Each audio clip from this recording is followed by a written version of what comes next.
खबर आपको दे रहे हैं, सदर आसिफ अली जरदारी को अस्पताल से छुट्टी मिल गई है। अब से जरा देर पहले आसिफ अली जरदारी को अस्पताल से डिस्चार्ज कर दिया गया है।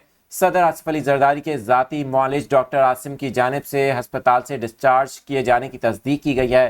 साथ ही उन्होंने बताया कि सदर आसिफ अली जरदारी का रिपीट कोरोना टेस्ट किया गया, जो कि मनफी आया है। सदर आसिफ अली जरदारी की तबीयत अब पहले से बेहतर बताई जा रही है। आपको अपडेट कर रहे हैं, सदर आसिफ अली जरदारी जो 10 दिन से जायद कराची के निजी अस्पताल में जेरे इलाज थे, ईद उल फितर की रात नवाबशाह से उन्हें कराची मुंतकिल किया गया, जिसके बाद उनका कोरोना वायरस का टेस्ट मुस्बत आया था। कराची के निजी अस्पताल में उनका इलाज हुआ। इन्फेक्शन डिजीज़ के माहिरीन की जेर निगरानी उन्हें रखा गया था, जबकि मुलाकातों पर भी पाबंदी लगाई गई थी। सदर आसिफ अली जरदारी को अब से ज़रा देर पहले कराची के निजी अस्पताल से डिस्चार्ज करने की खबर सामने आई है। बताया जा रहा है कि सदर आसिफ अली जरदारी को डिस्चार्ज करने के बाद बताया गया है कि वो अब सेहतमंद हैं, उनकी बेहतरी हुई है सेहत के अंदर। साथ ही ये भी बताया गया है कि डॉक्टर्स ने मशवरा दिया है कि सदर आसिफ अली जरदारी मजीद फिजियोथेरेपी को जारी रखें।